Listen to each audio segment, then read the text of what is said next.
Welcome back to this video. My name is Rafi Yakub right here, and today's video I'll show you on how to find out if your laptop or PC has been hacked.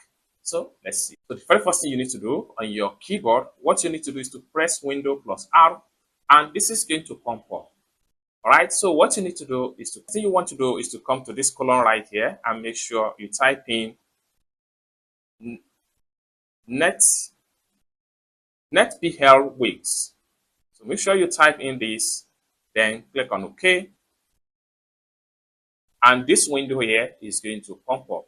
Now, if you take note of anybody right here, excluding your name as an administrator, it means that the PC has been hacked. What you need to do is to locate the PC. And when you locate the PC, click on remove. Having clicked on remove, then click on apply and OK.